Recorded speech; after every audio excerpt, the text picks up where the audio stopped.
வணக்கம், நான் ஜோதிடர் அஷ்டோகண்ணன். இந்த பதிவில் நாம் குரு பயிற்சி பலன்கள் 2024 மிதுன ராசிக்கு எப்படி இருக்குன்னு பார்க்க போகிறோம். மிதுன ராசிக்கு 12ல் குரு வர்றார். ராசிக்கு 7 மற்றும் 10 கூடியவர். இந்த குரு பயிற்சி உங்களுக்கு சாதகமானு கேட்டால் சற்று சாதகம் இல்லைன்னு தான் சொல்லணும். அதே வேளையில் குருவுடைய பார்வைகளால் சில நன்மைகள் உண்டு. இந்த குரு மறைவதனாலும் சில நன்மைகள் உண்டு. அதை நாம் பார்க்கணும். இந்த குரு உங்களுடைய ராசிப்படி கணவன் மனைவியை குறிக்கக்கூடிய ஒரு கிரகமாக இருக்கார். தொழிலையும் குறிக்கக்கூடிய ஒரு கிரகமாக இருக்கார். இந்த அதிபதியான புதனுக்கு பகை கிரகமாகவும் இருக்கார். அப்போது இவர் மறையும் போது சில நன்மைகளும் கிடைக்கும் அப்படிங்கிறது இருக்குது. சுபகாரியங்கள் சற்று தாமதமாகவும் சற்று தடைகளோடும் நிறைவேறக்கூடிய அமைப்பு உண்டு. வீடு வண்டி வாகனம் வாங்கக்கூடிய அமைப்புகள் உங்களுக்கு இந்த காலகட்டத்தில் கிடைக்கும். அது உங்களுக்கு கடனின் அடிப்படையில் கிடைக்கக்கூடியதாக இருக்கும். அப்போ கடன் வாங்கி தான் வீடு கட்டுவது, வீடு வாங்குவது, தோட்டம் வாங்குவது, நிலம் வாங்குவது இது வரும். வாகனம் வாங்குவது அல்லது வீடை சீரமைக்கக்கூடிய அமைப்பும் கடனின் அடிப்படையில் வரும். கடன் எளிதாக கிடைக்கும். இதெல்லாம் நன்மைன்னு சொல்லலாம். இப்போது இது தீமை பலன்கள் நம்ம எடுத்துக்கிறது நம்மளுடைய மனநிலையை பொறுத்து. ஒரு வீடு வாங்குறீங்க, வீடுக்கு கடன் வாங்குறீங்க. அப்போது இந்த இடத்துல வீடு வாங்குறது நமக்கு மகிழ்ச்சியான விஷயம். அதற்கு கடன் வாங்குறதும் மகிழ்ச்சியானதாக தான் இந்த காலகட்டத்தில் இருக்குது. அதே போல் ஒரு வாகனம் வாங்குறதுக்கு கடன் கிடைத்தால் நமக்கு மகிழ்ச்சியாக தான் இருக்குது. அப்போ இதை மகிழ்ச்சியாக எடுத்துக்கணும்.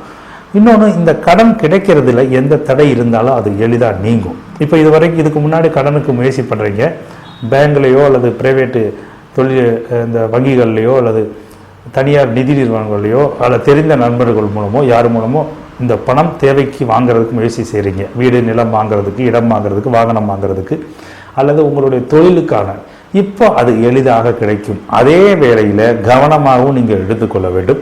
அதற்குரிய வட்டி தொகைகள் மற்றபடி அதை கட்ட முடிகிற அளவுக்கு பணத்தை வாங்கி கொள்ள வேண்டும். ஏன்னா அதிகப்படியாக பணம் கிடைக்கக்கூடியது இது கடன் மூலம் வரும்னா அதை கவனமாக திருப்பி செலுத்துறதுக்கு கவனம் எடுத்துக்கணும். அப்போ கடன் கிடைக்கும்.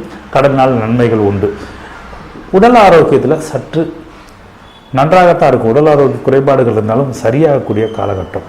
எதிரிகளுடைய தொல்லை இந்த காலகட்டத்தில் கொஞ்சம் குறையக்கூடிய வாய்ப்பு உங்களுக்கு உண்டு. அதே வேளையில் கணவன் மனைவி உறவுகளில் சிறிய சிறிய பிரச்சனைகள், பிரிவினைகள், சிறிய பிரச்சனைகள் நீங்கும். அது நீங்கக்கூடிய அமைப்பு, தொடரக்கூடியதில் அது கொஞ்சம் அதிகரிக்கக்கூடிய ஒரு நேரமாக இது இருக்கும். சமுதாய சம்பந்தப்பட்ட விஷயங்கள், அதாவது பொது நிகழ்ச்சிகள் எதுக்கு போனாலும் அதுக்கு முன்னெச்சரிக்கையாக நீங்கள் முன்பே சென்றுறது நல்லது. இல்லைன்னா உங்களுக்கு அதில் தாமதம் வரும். உதாரணத்துக்கு ஒரு ஃபங்க்ஷனுக்கு ஒரு நிகழ்ச்சிக்கு போகிறீங்கன்னா அதிலெல்லாம் சில தாமதங்களை உங்களுக்கு ஏற்படுத்தும். இந்த காலகட்டம் கூடுதல் கவனமாக இருந்து கொள்ளுங்கள். அதோடு உங்களுடைய ராசி அடிப்படையில் இந்த குருவுடைய அமைப்பு படி உடல் ஆரோக்கியம் சம்பந்தப்பட்ட விஷயங்களில் நல்ல முன்னேற்றங்கள் கிடைக்கக்கூடிய அமைப்பு உண்டு. திடீர் பணவரவும் சிறப்பாக இருக்கக்கூடிய ஒரு நேரமாக இருக்கும். குறிப்பாக மனைவி வழியில் உங்களுக்கு வருமானம் என்பது ஏதோ ஒரு வழியில் வரக்கூடிய ஒரு காலகட்டமாக இருக்கும். கணவன் மனைவி பிரச்சனை என்பது வேற, மனைவி வழியில் அல்லது கணவன் வழியில் உங்களுடைய கணவன் அல்லது மனைவி வழியில் வரக்கூடிய வருமானங்கள் அதிகரிக்கக்கூடிய ஒரு நேரமாக இருக்கும். அவர்கள் போது ஆதாயம் கிடைக்கக்கூடிய ஒரு நேரமாக இருக்கும். இந்த குருவுடைய அமைப்பானது உங்களுக்கு நிலம், இடம், வாகனம் சம்மந்தப்பட்டிருக்கு சாதகமாக இருக்குது. அதோடு தாயாருடைய உடல் ஆரோக்கியத்தில் அதுக்கும் சாதகமான ஒரு நிலை இருக்குது.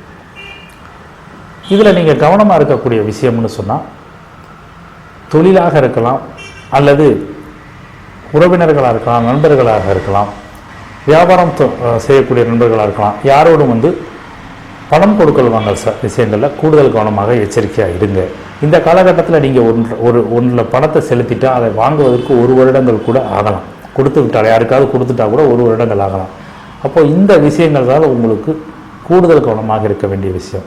பேச்சுக்கள், அதே போல் பணம் கொடுக்கல் வாங்கல், அலைச்சல் இதெல்லாம் கொஞ்சம் அதிகமாக இருக்கும். இதை நீங்கள் தெரிஞ்சுக்கும் போது இந்த 1 வருட காலகட்டத்தில் மேற்கூறின விஷயங்களில் கூடுதல் கவனமாக இருந்தால் உங்களுக்கு சிறப்பாக இருக்கும். உங்கள் ஜாதகத்தில் ஒரு நல்ல திசாபுத்தி நடக்குது, இப்போ குரு மறைஞ்சிருக்காரு அப்படின்னா பெரிய பாதிப்பு உங்களுக்கு இல்லை, சிறிய சிறிய பாதிப்புகள் இருக்குது. உங்கள் ஜாதகத்தில் சரியில்லாத ஒரு நிலை, அதாவது கோச்சார கிரக நிலைகள் உங்களுடைய ஜாதகத்தில் உள்ள திசாபுத்தி சற்று சாதகம் இல்லைன்னா இப்போ இருக்கக்கூடிய இந்த குருவுடைய பயிற்சியானது உங்களுக்கு கொஞ்சம் பாதிப்பு அதிகம் தரலாம். இந்த காலகட்டத்தில் எச்சரிக்கை கவனம் எதிலையும் முன்னெச்சரிக்கையாக இருக்கிறது இந்த மிதுன ராசிக்கு சிறப்பாக இருக்கும். மற்றபடி கொஞ்சம் எச்சரிக்கை கவனம் இருந்தால் மட்டும் போதுமானது. நன்றி, வணக்கம்.